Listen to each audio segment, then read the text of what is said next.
Good evening and welcome to whatever installment of the ISTR podcast this is. Tonight we're going to be discussing some race stories, some of which were shared by our members through a post we made the other day, and some that we've seen and maybe some that we've been a part of over the past decade or more as we've played with these trucks and traveled from place to place, event to event, and things like that.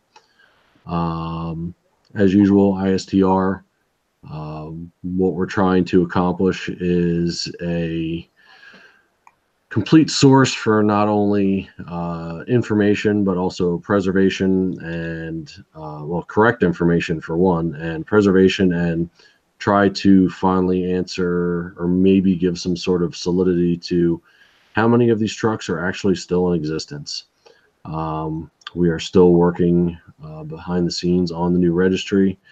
Hopefully we'll have some more information coming on about that soon, hopefully before the holidays season. And we're going to get into a little bit more on that towards the end of the podcast as well. So if we want, we will kick things off. Who wishes to talk the first smack or share the first story? Any takers? Adam, Hood, Tom? I'll spit mine out because mine aren't necessarily like for money. Yeah, and this is the latest installment, Morgan. Just always say that. But mine are just two funny ones. I don't really have, $100 bets or anything on it. One, I bought a light gray Typhoon in, I don't even remember what year it was, 2007, 6, something like that. And I don't remember why I had the seats. Oh, the bottom of the seat was collapsing. I had a local upholstery shop redo the seat and passenger seat. And I had it out, put it back in, went for a test drive with a buddy. And we were in Savannah, pulled up at a light. And I don't even honestly remember what I was racing, but we launched and I forgot to bolt the seat in. And like immediately vanished. And, you can't do shit after that. So I just let off. But that one's memorable. The one that probably is most memorable for me is I was at the local track, kid in a what was the neon? That was the sporty neon? SRT4. Yeah, SRT. He had come up to the truck and he was just hounding me all night. Like, dude, I want to run you, all this kind of stuff. And I was like, okay, no problem. And I was trying to iron some shit out. I had a bunch of bugs in the truck and we were making a lot of headway. And pulling up to the starting line, the ignition module started acting goofy. And it was constantly wanting to shut off. And I was actually going to back out of the staging lanes. And he pulled up to me. He's like, let's go. And I didn't want to look like a puss. So I was like, all right, here we go. We get up to it and we take off and it's constantly cutting out. Whoosh, and you can just hear the turbo surging every time it cuts out. And I beat him by a car length or whatever it was, even cutting out. And we get back to the pits. He's like, dude, I could hear you shifting every single time. Almost had you on every shift. It felt like a Fast and the Furious like pit meet or whatever. Yeah, I was gonna say you probably made 47 gears going down the track. Yeah. I was like, it was about 15 or 20 gears there, but it was the whole way down the track. He's like, God, you were shifting the shit out of that thing, man. I was like, yeah, I really was. You're like, yeah, it's a twin stick. Yeah, exactly.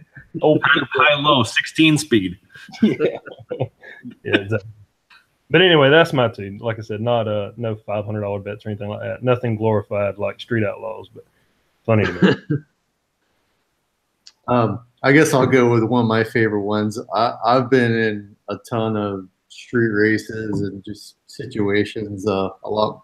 I've probably forgotten a lot more than I can remember. But one of my most memorable ones, probably early mid 2000s. Went to Orlando Speed World and doing some drag racing, and I remember being there. And there was a white Camaro, early 2000s Camaro, running, and I remember him like keeping an eye on me all night. And finally on the drive home, there's really long roads on the way back, where I was living. So we were kind of going through traffic, dogging each other. We weren't necessarily hitting lights, but there was traffic, so we couldn't like really line up and get next to each other. But sure enough, we were dogging each other the whole way, back into town. Well, finally we got into town and we actually lined up at a light, but it was a turn signal. It was a left turn. And I was like, dude, I don't know how we're going to do this on a left turn, but I was like, I know he's going to punch it and he's going to go when that light turns green. So whatever, we're probably going to go. So, and at the time, my now wife, but back then girlfriend, fiance was in the truck with me, and I was like, oh, we're going on this guy. We're going to full out race. So hang on.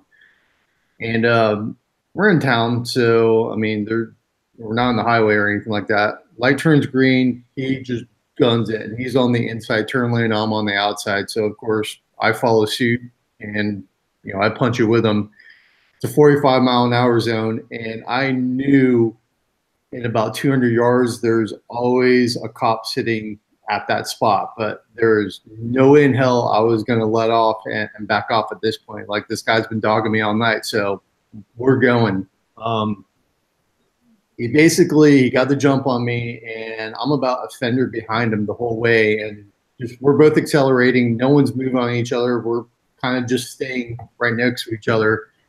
And sure enough, I'm seeing where the cop, I know he hangs out, and speedo's going up. I'm like, man, there's gonna be a cop there. Sure enough, I passed by, looked, I was like, there's the cop. We're getting arrested on this one. And I automatically let off, and I mean, I know we're doing triple digits at this point, so I let off, and Camaro keeps on going and then slams on his brakes. I'm like, well, dude, if he didn't see us then, now he just seriously saw us. So I kind of look over and I'm like, listen, if we get pulled over, I'm probably going to be in cuffs and going to jail. We're doing triple digits in a 45. The truck's going to get towed, or you're going to have to drive it back home. It is what it is. So let's just, we'll figure it out when we get to that point. So cop pulls up behind me, lights on.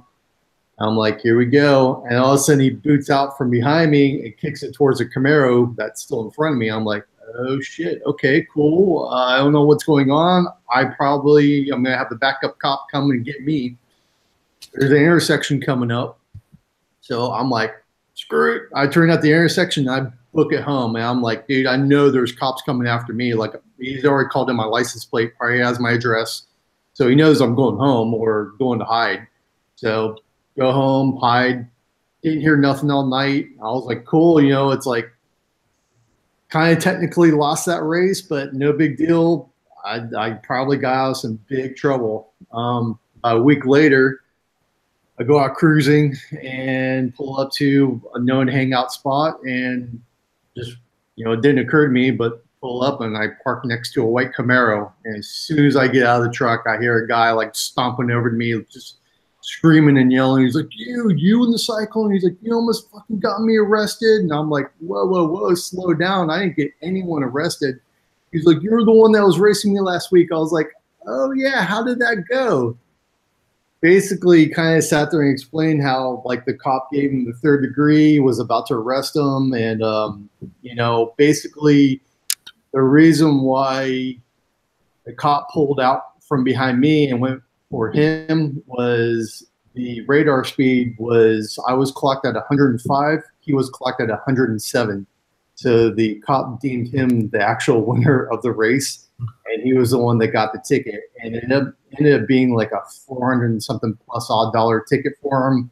Points on the license, had to go to driver school, and basically talk himself, out of being arrested. And I was like, dude. And he was pissed. I was like, dude, you were racing just like me, so you can't be pissed at me. I was like, you won. What can I say? So I decided to go ahead and jump in my truck and leave that scene. But that's probably been my most memorable loss, just because it was like, yeah, that was a stupid move on my part, but I had to do what I had to do. So.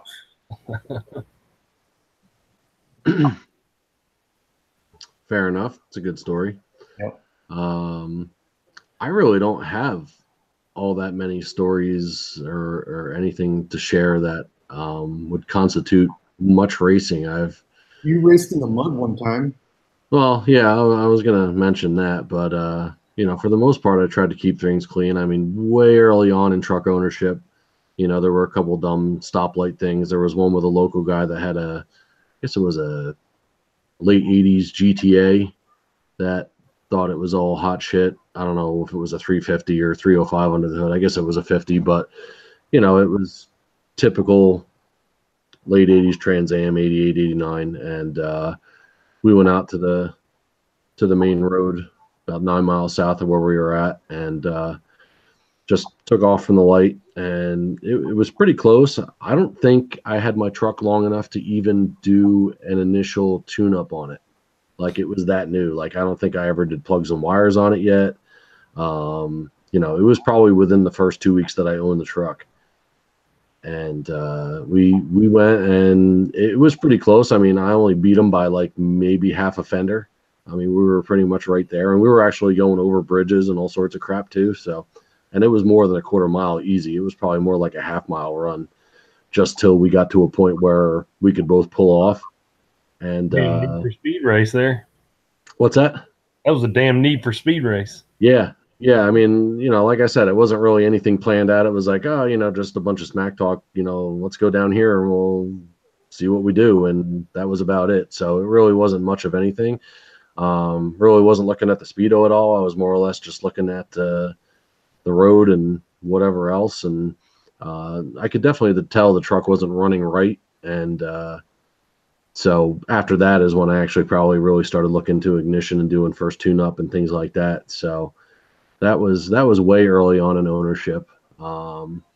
Later on, actually on the complete flip-flop side of ownership, probably one of the last times I even drove that truck. It was after nationals, after I broke my front diff. I think that was the 05 Nats coming back from Kansas City, and it was still two-wheel drive because I had the front diff rebuilt by a place out in Kansas City over the weekend, and had it reinstalled, and didn't make it halfway back through Kansas or Missouri, and it was starting to leak again. I guess they had put in a seal not 100% square, so we disabled it at another SyTy owner's house in Columbia, and basically it had been two-wheel drive ever since. So, customer call. We have a call in. We have a call in for the podcast. Who wants to take that?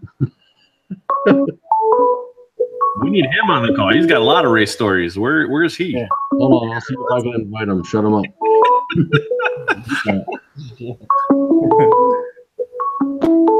We don't know how to shut it off. We need that technical difficulties. All right. I just invited him. So going back to that until our special guest arrives. I forgot even where I was at.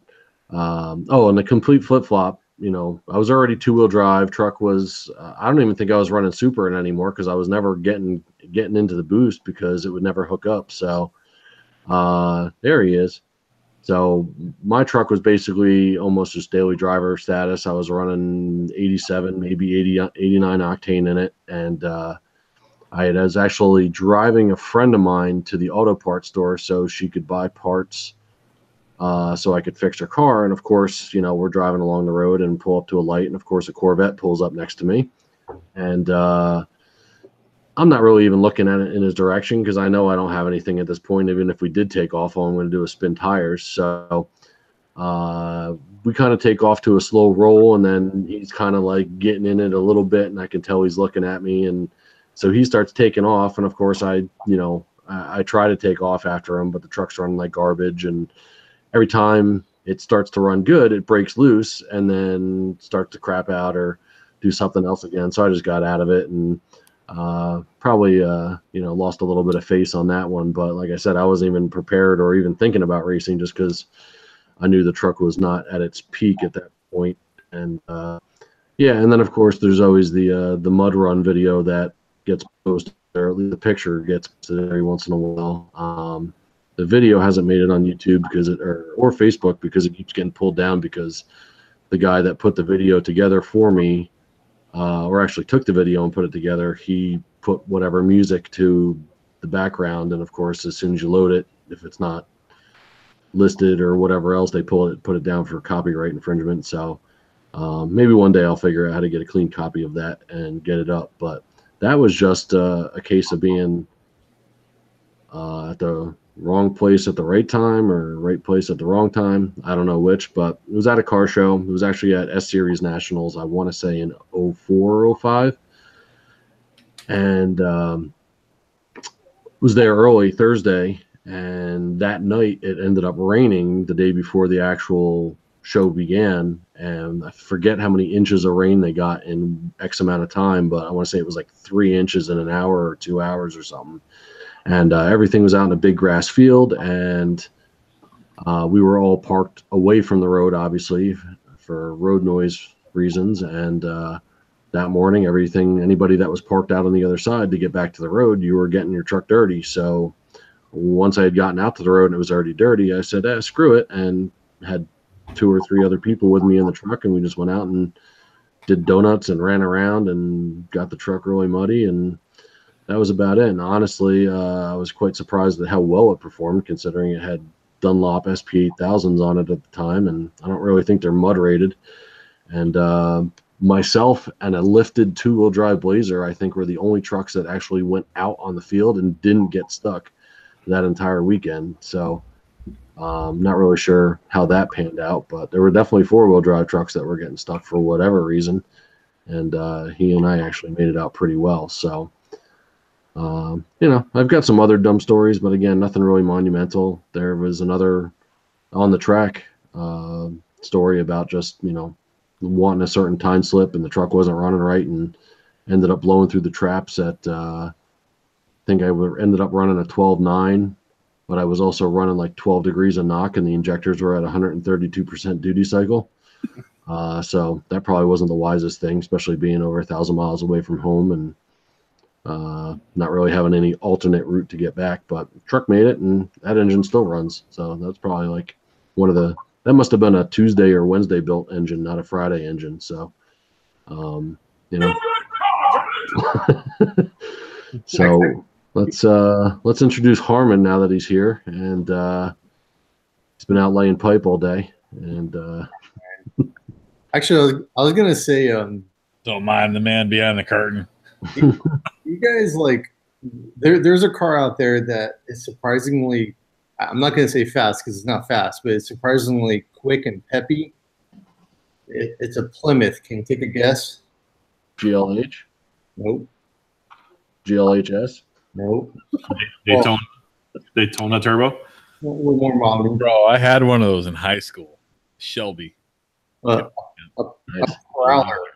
Believe it Prowler. Prowler? Man, I saw one of them some bitches in a head-on collision the other day. No shit. well, back in 2002 Power Tour, we did the Florida leg of Power Tour, and it went from Cocoa Beach over to Ocala to the Don Garlich Museum, which, I mean, that's a good half run. And so, I mean, and I got back up on this with Gary Chenuk. When we did the leg of the tour, and like mid leg, almost getting to Ocala, we're doing back road stuff, and we were passing cars like nonstop the whole time. And there was a Prowler that actually like kind of kept up with us, and my truck was 100% bone stock at the time. I maybe had like intercooler lines done and all that, just miscellaneous small stuff, and nothing bolt on major. At 100 plus, a Prowler can hold its own, like, surprisingly enough. So that's, I remember, was that okay? But it says they're 2,800 pounds and 250 horsepower. So yeah, well, it's all but 100 plus mile an hour. I mean, they can handle with a stock truck. Surprisingly, it was like, wow, where's this guy coming from? So, but little FYI. All right, Harmon, we've been waiting for you on that. Go ahead. I know you got race stories. Go. Tell us an exciting one. I got nothing. I've never raced in my life. That's illegal. Only in Mexico. I did a few times in Mexico, but it also involved a few donkeys. Were they waiting in the winner's circle? I don't know, but there was a circle with dirt, and there was a bar on 2 posts coming out of the ground, and there was like shackles on each side. I don't know. Something looked like handcuffs. I got nothing. Wow. Tom, you got race stories, don't you? I actually, surprisingly, I don't have that many because ever since I've owned all the trucks, They're customer trucks. That's why. What's that? Because they're all customer trucks, and you're not allowed to race them. Well, customer trucks, but even my own, like it seemed like whenever we were out or we'd have a run-in with another car in my own truck, they either knew what it was or were scared of it. And I'm like, everybody like would run up on these people and be, they wouldn't expect it, or they'd try to run them. And like we'd go out looking for it, and like whenever we were out, people were like, oh no, that we know what that is, or oh, I don't know what what that is. And I remember going out to a race spot one time, a long time ago, for my first truck, and this guy was doing videos for some video game or some bullshit. So it was a huge bunch of people, and my buddies were trying to rile up races, going, "Oh, it's just a Blazer over there. It's just a stock Blazer with a body kit," like trying to egg people on. And people would come by, do a lap around the truck, and be like, "Nope, nope." And literally, like for like 4 hours, I'm like, "Not one person, really?" Like we were fishing, and just wouldn't would never happen. I mean, the only times it would happen is people who knew what it was and wanted to see what it could do. And I had with friends, they had a BMW M. I can't remember what it was, but we had been out and they'd never seen the truck launch, and we were leaving like dinner or something, and we get to a light, and it's two of us, and it was actually in my Cyclone. Two of us are in the Cyclone. Two of them are in the BMW, and he just looks at the light. He's like, I know how this is going to go down, but I just want to see it anyway. And I'm like, all right. So line them up, build like 5-6 pounds of boost, light turns green, and I'm out. And I had sunglasses on the shifter on the center console, and it launched so hard that the sunglasses flew up and hit the back window and dropped. And the passenger's like, what the fuck was that? Like, did you break something? And I'm like, no. And we just looked back, and he wasn't even through the intersection. We were down probably about 8th mile. And he goes up, he's like, well, that was really fun to watch. And like that, it was stories like that. That happened one time. That was kind of fun. And the guy that was a passenger seat was a open license track driver with he owned a Carrera 4S. And he was like, holy shit. What, like, is that what this thing does? And it was like, yeah. Like, and it was a stock truck. It ran real good. It ran real strong. And, that's one of them. Like, now with the white truck, you never run into anybody. Everybody just wants to look at it. Did I tell you about the night I almost went to jail? No, but you're going to. It's quite epic. Well, that's what we brought you for. Tell us these stories, Harmon. I was out in the Cyclone, and we were racing against a Mustang. I swapped. I whooped his ass pretty good. It was all right. Hard ass. Gets back. We're on a dead end road. It's about a mile long. Y'all know where it's at. It's out by my house. If you've been to my house, you've been on that road. So I get out there. I'm like, all right. All-wheel drive, donut. So lay into it, boost launch it, donut. Burning all four, spinning. Truck cuts out. Son of a bitch only had an 1/8 freaking tank in the truck. Well, just at that time, that's when the deputies pulled up. Fucking truck wouldn't start. Son of a bitch. What are you doing, boy? Doing donuts. I'm waiting on my wife to get here with fuel. There's some asshole doing donuts that just hauled ass. Everybody else took off. My truck died. I'm sitting there. I'm like, oh, fuck. Okay. All right. That's cool. Okay. It was cool, though. He only gave me a ticket for, what was it? Something driving. I don't remember. Intoxicated? No, yes, that brings up a good point. There was a damn SyTy curse for about the first 10 years of my ownership, where if I went out and it was running wastegate pressure like crap, didn't matter what, I'd get as many races as I want. Mm-hmm. Never get a race when it's running 100%. That's right. They know. They're scared. Yeah, they're scared out. Speaking of Tom, kind of going off of what Tom was saying about, trying to go out and doing the best fishing you can and can't get a race. I believe Tom was there. The first Northeast SyTy extravaganza.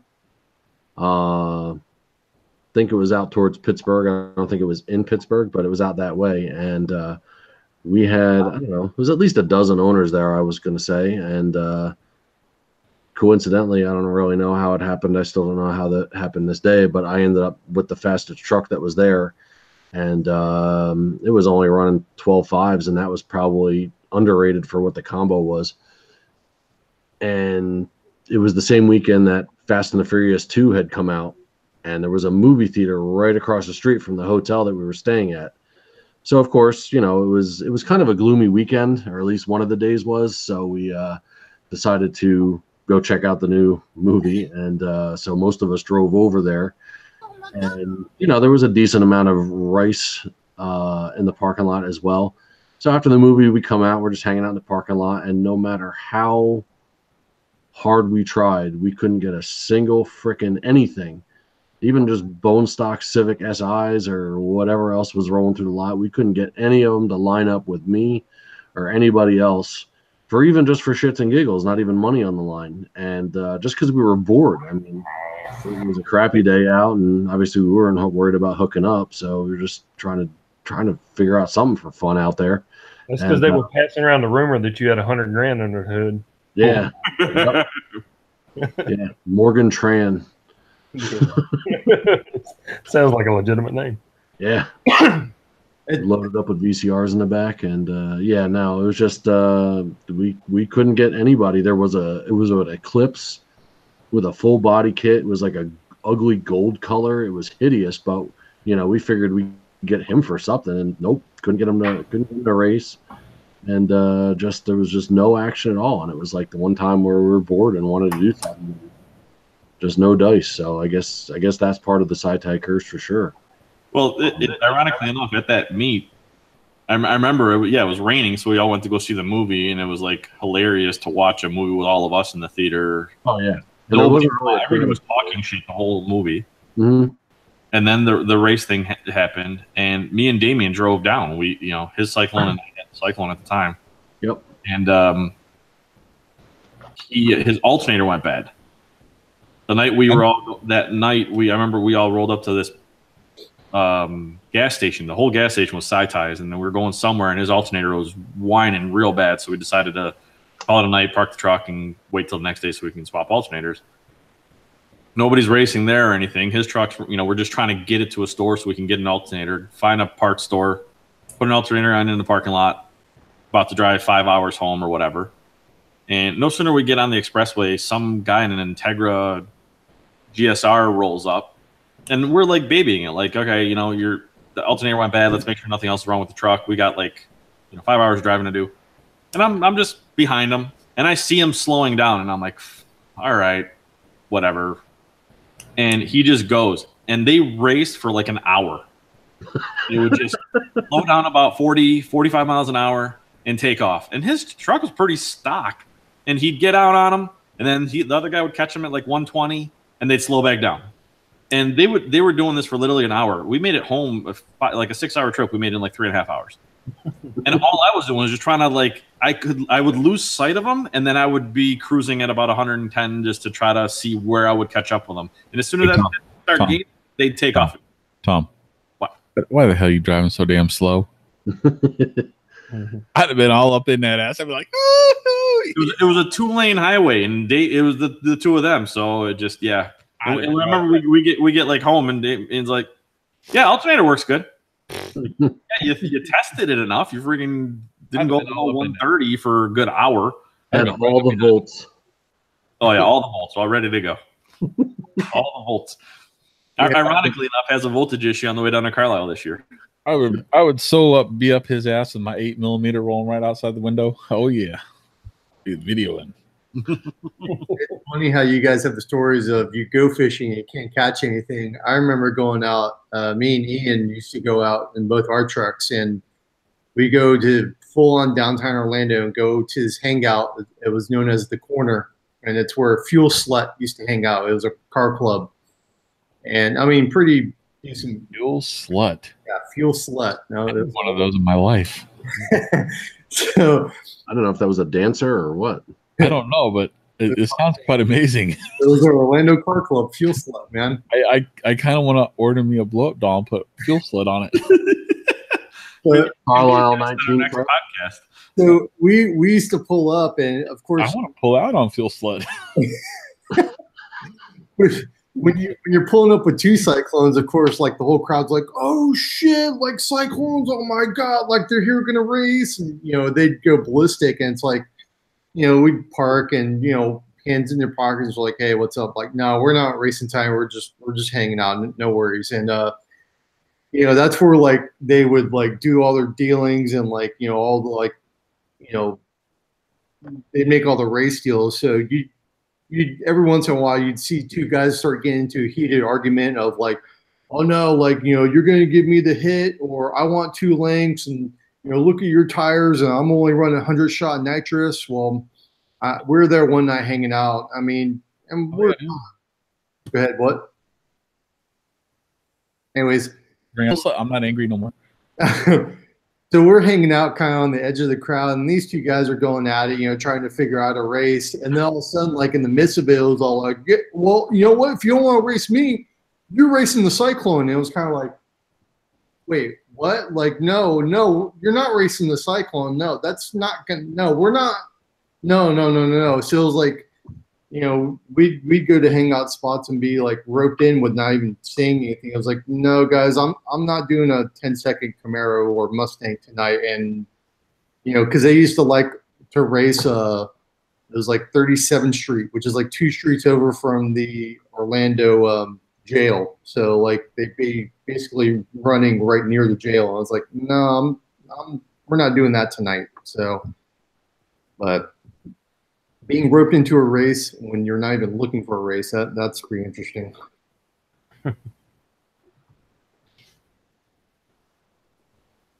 Mm-hmm. Mm-hmm. I got others. The crazy part about a lot of these stories is that they're a while ago, and I'm trying to think of like why. I think the age of the trucks and people, collectability or reliability or a combination thereof. The other thing, at least around here, is that nobody dig races. Really? All the new cars got 1 million horsepower. Everybody's got, ton of power. They're way faster than most of our trucks, these days, like the stuff that's out there, pro-charged Camaros and, twin turbo Vets and, a lot of high horsepower stuff. But everybody roll races. Everybody, and they roll from like 30 or 40 mile an hour. And it's just like, gay. No. Road racing is gay.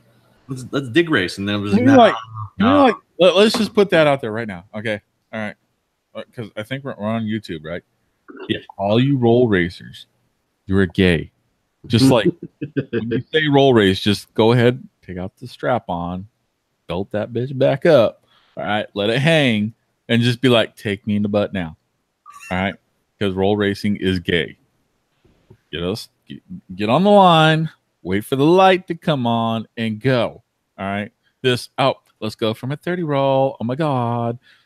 No. Beep 3 times. And then, he went soon. Oh, he went on the second beep. Oh my God. That's almost like saying, oh my God, he went on the 3rd stroke. I didn't get my chance.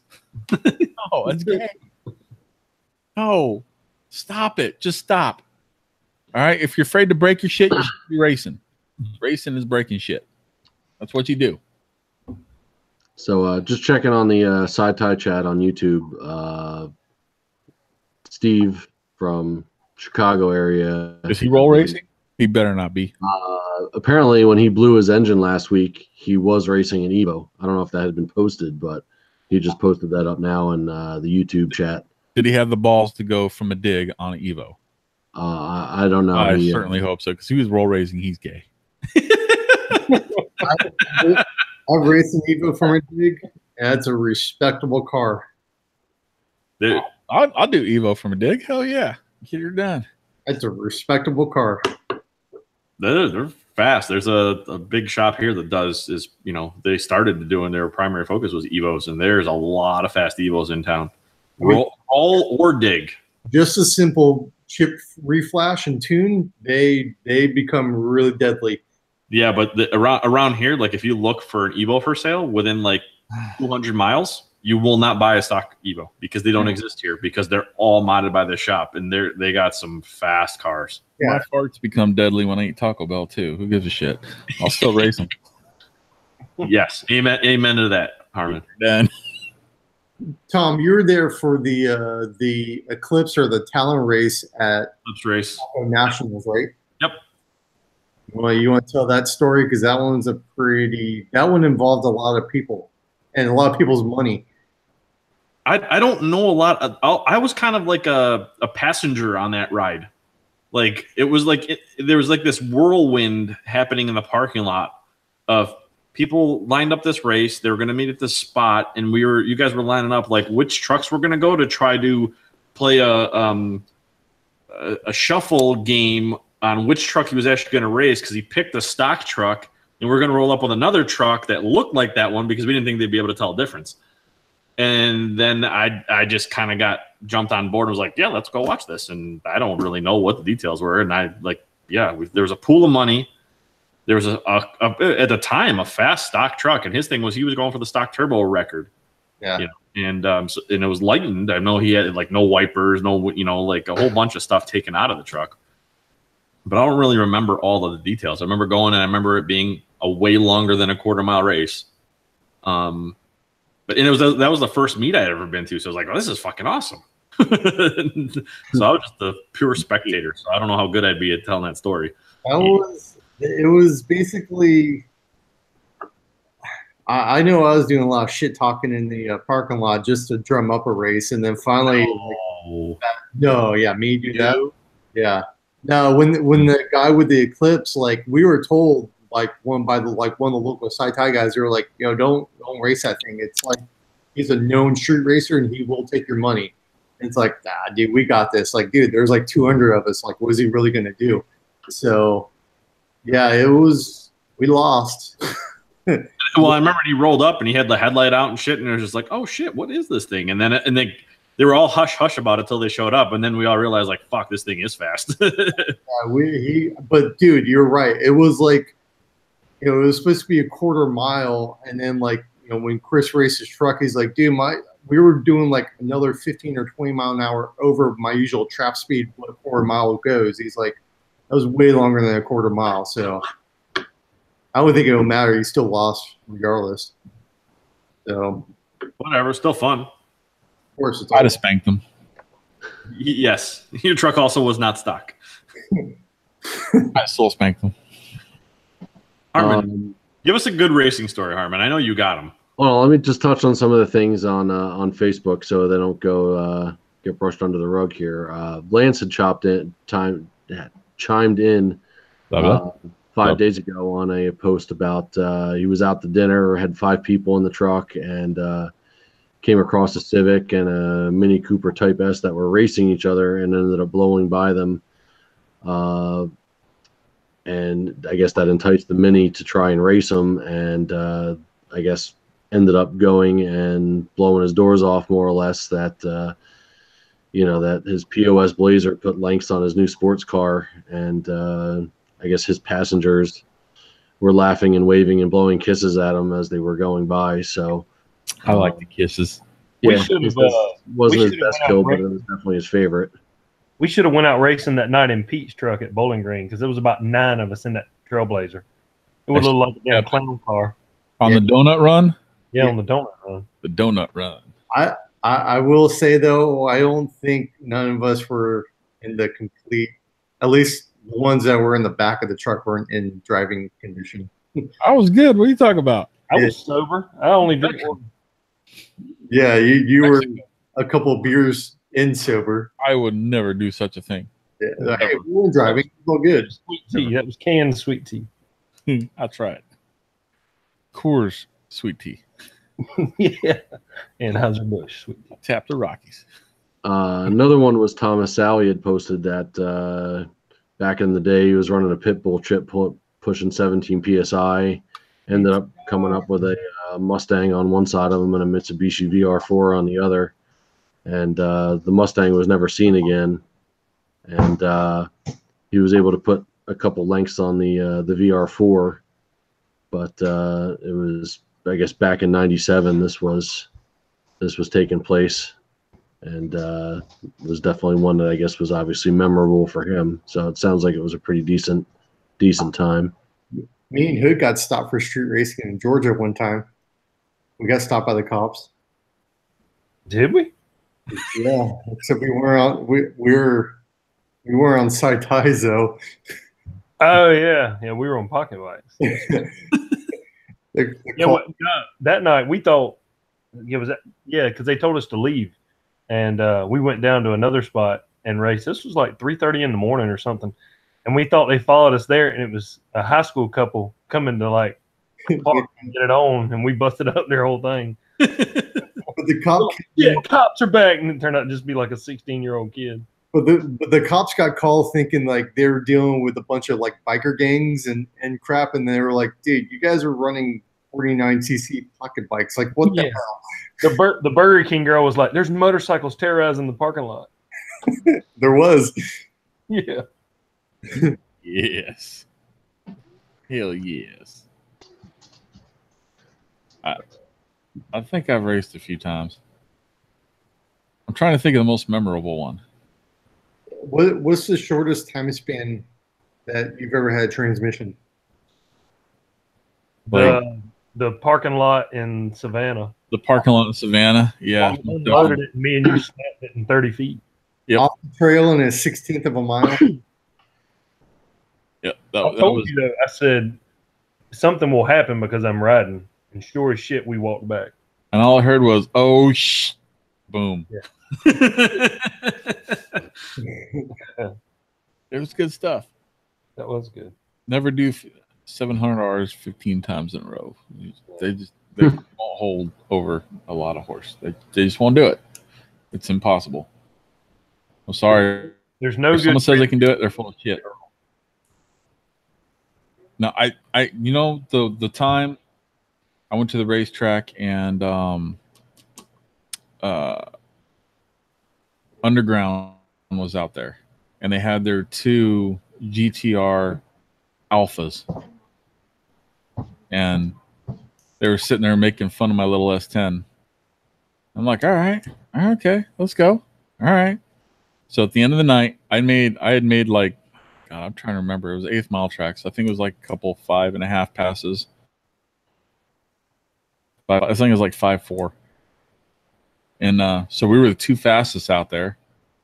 And little kid, man, he had to have been probably 18. You tell his daddy's money. It's a freaking $150,000 freaking GTR Alpha, 1,000 horse. $100,000 in parts. Yeah. He's sitting there revving on it, freaking popping off the rev limiter. I'm like, okay, all right. So I bumped it to the box. He's on the box. He's standing on that bitch for probably 10 seconds on the box with the lights. All right. So I bumped it, hit the line, had about 10 pounds on it, let go. I was neck and neck with that bitch all the way down there. And then finally, scramble boost kicked in. Hit 28 PSI. Psh, got you, bitch. Right at the line. It was so nice. It was nice. And that fucking kid was pissed. Him and his posse of freaking 50 other 18-year-olds. They were mad. But I beat that Godzilla Alpha son of a bitch's ass. That was fun. Godzilla didn't have shit. Has anyone ever raced like an exotic? And I think that's actually on YouTube. That race. I've been in a race with some exotics that didn't know they were in a race with me. Just about half a dozen times a year at Roebling, like a bunch of Porsches will come. There's even a Ferrari dealer in Hilton Head that'll bring like demo cars out for, I guess, customers to try on a track and stuff like that. And anyway, when they leave the track, there's only so many eating spots in Bloomingdale, Georgia. So they all kind of go right near where I'm at. And I'll pull up to the red light, and it'll be any random, $100,000 car. And I'll take off, and they take off at quarter throttle, and we're neck and neck, and I'm giving it all this guy. Hell yes. They don't realize we're in a race, but we are. Who's like Does rowing? Lotus count? Which one? Ian's Lotus, does that count? Because we almost went to jail and when we were in South Beach at 3 o'clock in the morning. Drag racing. I've tried to keep up with the Ian's Lotus, like going into a corner. That's a bad idea. I don't care that we're all-wheel drive. You're not gonna out-corner that damn Lotus. That thing weighs 2,000 pounds. What?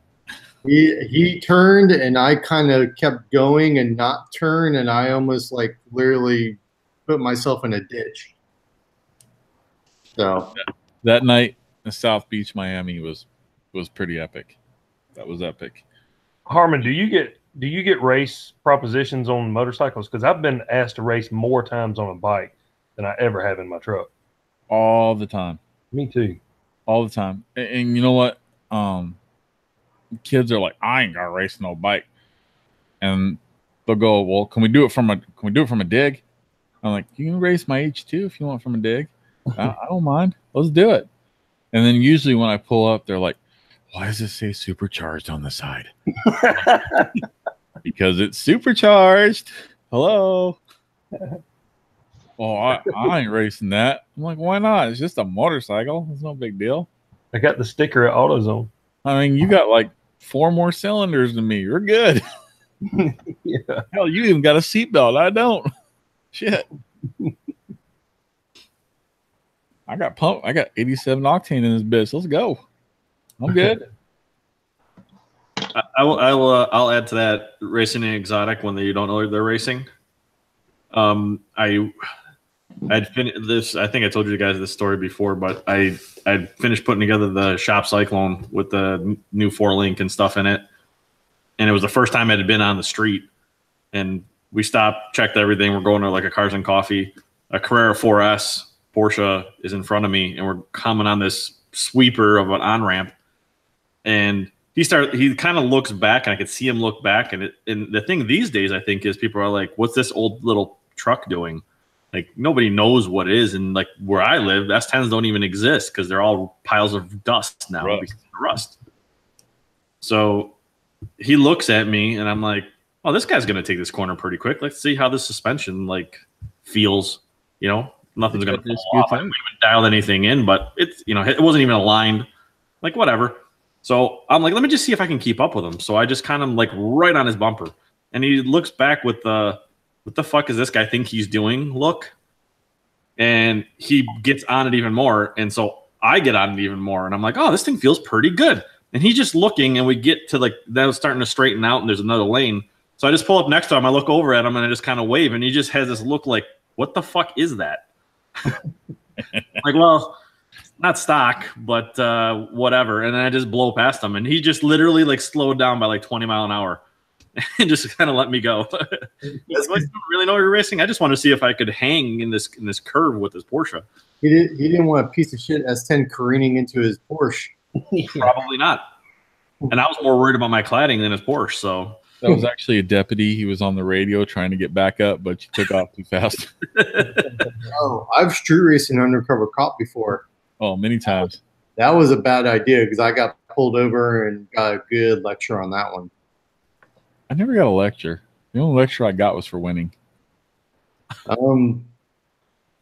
Man, I got pulled over. I came onto the highway around here in Central Florida. There's a main road called I-4. Yeah. I pulled onto I-4 and I cooked it. You know, I just got on and took off, and FHP caught up to me. And when he pulled me over, he basically told me a story. He's like, listen, he goes, all I know is I saw this blue Jimmy coming on the on-ramp. You got on the highway, and then all of a sudden you were just gone. He's like, I didn't know what the hell was going on. And then I caught up to you. Up on the gas, dummy. Yeah. He's like, oh, I realized it was a typhoon once I caught up to you. I was all like, cool. Like, can I get out of this? And he was like, yeah, here's your ticket. I was like, thanks. So, like, I knew what it was. You didn't even offer to hunk his Bobo to get out of it or nothing? No? No. No reach around? No, I've been pulled over quite a bit in the cyclones and typhoons. So, Huh. Uh, I'd at least done a little belt buckle bingo or something. Well, What does that even mean? I don't know. and invite him to a cigar meetup, Adam. Hey, y'all want to meet up for number 10 smoke out? Bring your sticks. Yeah. I only like them hand rolled. We have digressed. More. Is anybody else talking about any stories on the YouTubes? No, not so much. Too much racing stuff. Just some general chit chat. Eric mentioned something about I guess there was a fast eclipse at O2 Nats as well. Yeah, I don't really that was remember that.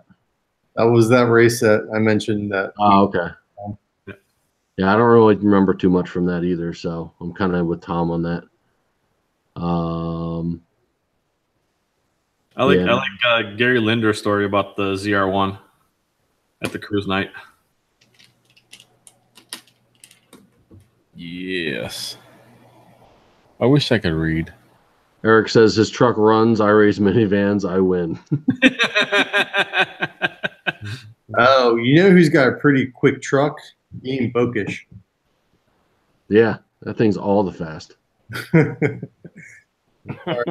Sorry, Ian. I had to throw you in. Are you being facetious? No, not at all. Oh. How much horsepower? $10 words out for. Didn't it dyno at like 180 horse? 76. Good job, Ian. Sorry, Ian, bro. Still love you. It's all right. Must have Faster than my truck. comment. Not the blue one. Oh, yeah. Hey, how about when we went to the Miami meet? Harmon was chasing down that Z06 on the way there when his truck was stock. That shit was pretty epic. He didn't want none. And then on the way back, after we put the 20G and all the parts on it, we were trying to chase down that GT3, but we couldn't get open lane in the traffic. So I will say that vet sounded super nasty, but the way it was moving, it looked slow. It was all noise and no go. Yeah. I'd have spanked him. And Harmon was not scared. No. Spit on that shit. You talking about? I'd put that bitch in reverse and beat him.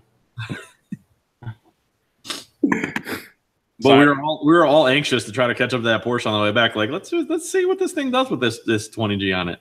That thing was a pretty color too, wasn't it? Which one? What? That Porsche. Yeah, it was like that. It was Gulf livery. It was that pale blue with the orange. Yeah. I think it was sick. And nobody would get out of our damn way so we can get up there. No. And I didn't want to risk, riding the side lane to cover because, in Miami, you just can't do that. They'll run you off the damn road. They don't give a shit.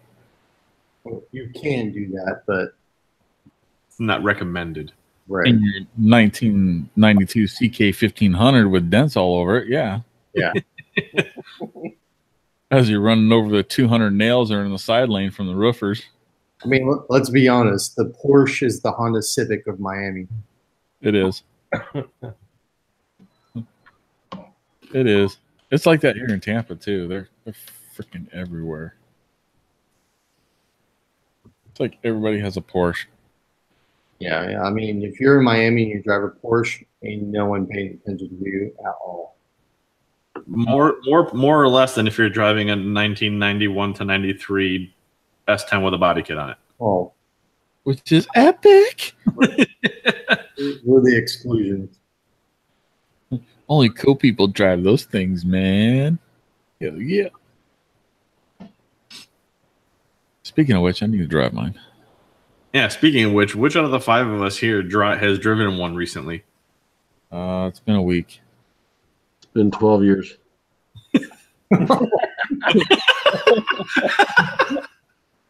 12 years? Well, I had that green one that was a complete rust bucket that I bought for parts. That one actually ran and drove, and then I did some boost launches, and then I met the Sawzall like a week later. So does it count if you actually get in it and then make noises and turbo sounds? Is that considered driving? Right. Like on the street drive. I drove mine 2 weeks ago. Yeah, I just drove. I didn't even street drive that. I parking lot drove it twice, and that was about it. Get her done. 12 years. Wow. Yep. Hood, Where you at, bud? Hood's at 18. Nah, I autocrossed mine about 3 years ago. That was the last time I drove it. I've put like 11 miles on it in a decade, but I have technically driven it. I drove 2 today. Oh, you know, you're kind of the special breed. You kind of do it for a living. And you know, it's a good thing if you drove 2, because if you drove 2, that means they're running and they're leaving soon, which means they're completed. Yes. So no wonder Tom's so happy. Look at that smile. That's a smile of happiness right there. Yeah, busting my ass wrenching on SyTys. You're the man. I wish I could do that. Nope. I just lay pipe all day. Damn. Where did I fuck up in my life?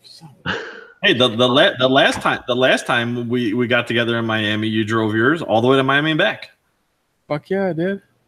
All the way to Miami, took it all apart, put it all back together, and then drove back. So Tom, if somebody say go out and get a drink right now from the store, what do you hop in? Right now? Yeah. Well, actually, before this call, I went to grab some dinner and I drove a Cyclone. Grab some dinner, get back. It would take a week to get that drink for me. Cyclone. No shit. Well, ironically, I'm looking out. My Cyclone's right there in the shop. There's a Cyclone in the driveway that I drove to grab dinner, and my Typhoon's there that I drove yesterday, and the Buick, the T-Type, and a bunch of other shit. So you know what I would drive? You know what I'd? Can you guess what I would drive if I was to go to the store right now? Your black pickup. Your 3-wheel. Nope. Probably hop on my golf cart. You can do that. Morgan, for you? Either Trailblazer SS or the Silverado. I guess it just depends on which store I wanted to or which store I wanted to go to and which parking lot I had to navigate through. Well, you always got to go to the one with beer, so. Yeah, I'd probably take the Trailblazer SS then. Eat her down. That parking lot's the closest booze store. That parking lot's a little bit smaller, so. I could drive mine. I just need to move out all the crap that's behind it, on top of it, under it, and all that. It's 2-wheel drive, but I can drive it. Y'all gotta drive your trucks more often. Killing me. Yeah. Well, at least I can probably keep the average up for this group to 1. I'm preserving mine for the registry. You know what? That's gonna be the new ISTR T-shirt. I would have driven my Cyclone, but I'm preserving it for the registry. Yes. Mine still has a cut in the fender. God, this is gonna make me sound so hick, but from when our cow ran into my truck in the yard. You remember that, Adam? yes. Yeah, like I walked out one morning and I mean we got a bunch of cows, but one of them was out, and I was like, "Damn, my truck is all scarred up." And he had just been over there just tearing the hell out of it. He looked. Huh? Was he itching? I don't know. He didn't live.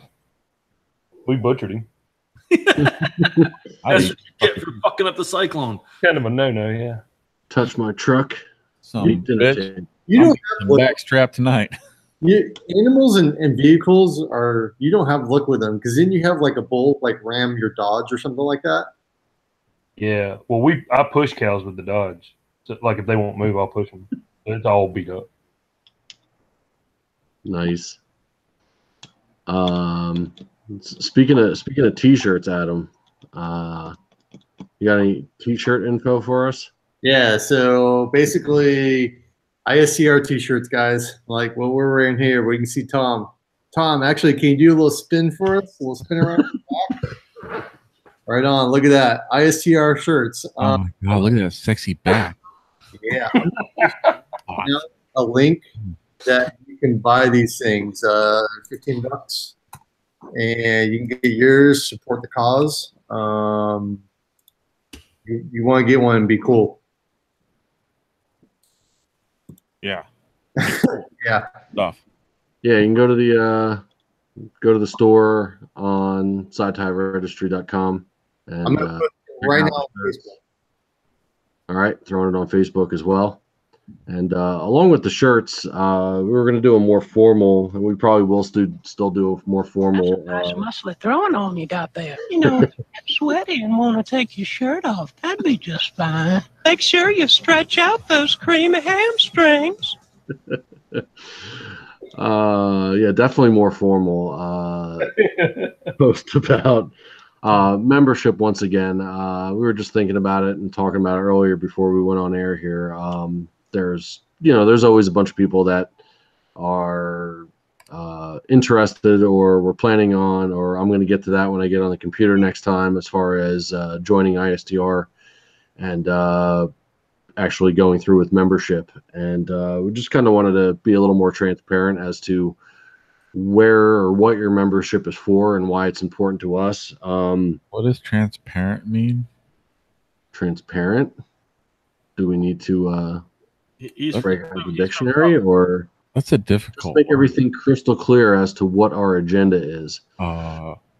So as far as us, I mean, everybody knows or should know that we are a nonprofit organization, and any funds we raise comes back directly to the community in one way, shape, or form. The registry is a huge thing that we are working on itself, and then obviously with support of meets and events and just the overall background expenses and things like that go along with running anything. As far as our memberships go, out of that membership, when you purchase one, the standard membership, which is $65, you get your shirt, you get a card, or storm spotting cards, you get decals, and you actually get your membership card along with that, which is not just a generic take it off the pile and stick it in an envelope. It's actually laser cut with your name on it and your membership number and all that stuff. And so all that stuff, figure $25-$30 value for all of that. So we're only if you want to call it profit, coming out with $35 to $40 on the other end. And that doesn't include, all the background shipping, not even getting it to your door, which we kind of also built into that. So a little bit does come off top, but there's also background shipping, getting the cards from the etchers to ourselves. And then, anything else that we have to reorder, obviously there's shipping on that. We're not, dealing with that. Obviously PayPal takes a chunk every time an order was, an order placed. There's PayPal expenses, things like that. So it's not all just straight, $35, $40. But the little bit that does help obviously goes in towards, the things I just previously mentioned, and eventually that registry, which is going to take a huge chunk of whatever resides in our bank account right at the moment. And as far as the premium membership, obviously we include the build sheets on that, and that is we actually give those at a discount through that membership as well. So there's really only a $33 profit for whatever it's worth, minus all the background shipping, PayPal, so on and so forth. So for all I know, at the end of that, we're only getting $20 out of it for all I know. But either way, anything that, was quote unquote profit is definitely coming back to the community. That's where we're trying to do this push so we can actually provide things. We've been doing this for a little bit over a year now. And we, all five of us that you're looking at right now, have put in our own money to get things off the ground. And none of us have gotten anything back as far as our initial investment. And we won't until we actually get everything up and running and the registry is going good and things along those lines.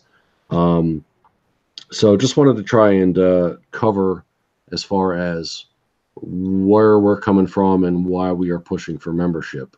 It's not so much to unload our stock of t-shirts or anything like that. We would like everybody to have a t-shirt, but we're really just looking to be able to bring more things to the community, and this is pretty much the best way we can go about doing it and bringing us all together a little bit more as a unified group as well. Harmon mentioned real quick we are planning on coming up with a raffle here shortly. I believe we did mention it briefly. We're still trying to gather some of the items that we need to make that official. So once we have all the bits and pieces to that, we are going to unveil our fall raffle here shortly, and we'll get that underway. Anything else anybody would like to add? Join the forum. We have a forum outside of Facebook, SyTyregistry.com. Jump on there, make a name, and start posting up information data.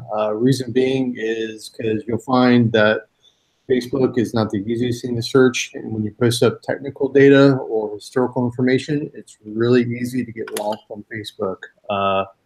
Doing it on the forum gives it a permanent home. It's searchable, and that way you can reference it anytime that you want, or someone else can reference it. So it's a really good utility. Use it. It's very purposeful. It's a good thing. Jump on there and get signed up and registered. Does that sign behind you say Brokeback Mountain? That one? No, it's about breaking bread and being friends with all you guys. I can't see. It's blurry. Yeah. And if you want to post something, post it on the forum. There is a link to be able to share it in any popular social media stuff. Use the link, then share it to Facebook. Very easy to do. So if you want to put it in both places, type it once, share it once. Yes. Word. Squirrel. All right. I think that's pretty much all we got for this evening. Thank you for tuning in. And Greatly appreciate it. I'm going to go jump in the shower and drink me another drink, and then definitely. Harmon, make sure it didn't happen. You're giving people bad visuals, man. It's a good one. You should see it, man. Oh my God. It's just like amazing. You just don't get it. I get paid good money for this. Carlisle Prep 19. Yeah, before we close out, Carlisle 2019, put it on your calendar. If you need information, that guy Tom at Sport Machines can definitely provide you with all that. I'm sure he'll be posting it on his website, and yeah, make sure. Do we have an official registered number so far for Carlisle 2019? Yeah. No, not yet. Not yet. I'll also mention that there's the Carlisle Events has that event in Florida in January or February. It's going to be in February. Yeah, in February. And what is it? Is it in Lakeland or? It is Lakeland, so it's basically full on the middle of Florida for the most part. Like an hour and a half from me. And it's known as the Winterfest. Right now, we have it up on the Facebook event calendar. We're kind of it's no one's ever been to it before, so we're definitely. I know the local guys are planning to come to it. And as far as Carlisle goes, I know initially there was some big hype as far as who was coming back. A lot of the Midwest guys that weren't there this year, they're planning on coming back. I believe there's a lot of talk from the Western Canada group as far as possibly either at least coming down or possibly bringing trucks with them. I also got word from a Royal Blue owner that I believe resides in Minnesota. They said they were going to most likely be making the trek 14 hours to Carlisle next summer. So, man, if they hit over 50, I swear to God, I will tow my Typhoon with my Cyclone there. Exactly. So, I'm not trying to overhype it. I'm just telling you what I've been told. But there's people coming from 14 hours away for the weekend. I really don't know what anybody's excuse is. Oh yeah, I know you've come every year for the past 4 years, 5 years, like 18 hours. So 18 hours for us, 18 hours. So 14 hours, 18 hours. It's a good drive. Making it. I don't know what anybody else's excuse if you're within that window. I mean, obviously there's family and stuff like that too. So I'm not trying to just cheap shot everybody, but really, if you can make it, don't think it's not a worthwhile event. It definitely is.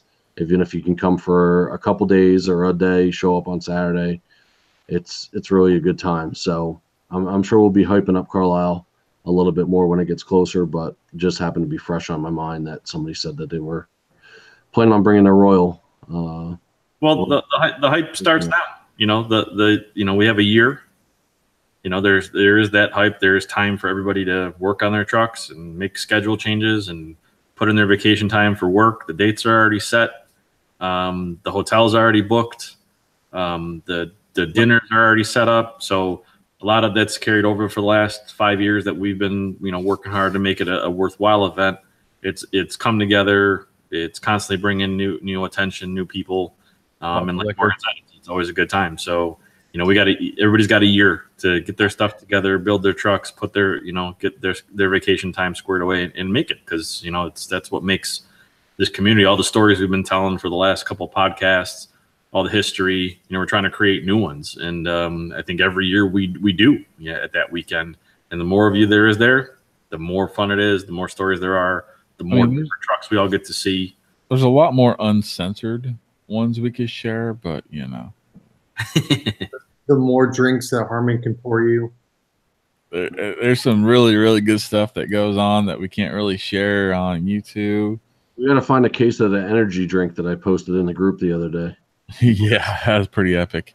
Yeah, so we got to work on that. We got a year to find it. Whether we got to get Tom to import it from Singapore or some shit like that, but wherever it is. But it's cans of energy drinks that is a Nautilus word to cats and would go great with bombs. So, meow bombs. Meow bombs. Meow. Absolutely. How many times can you say meow in this conversation? Meow. 9. Hi, meow. Well, meow. It's a good take a good shower and hit the bed, meow. So thanks all for joining, and stay tuned for our next podcast. Night, meow. Good night, y'all.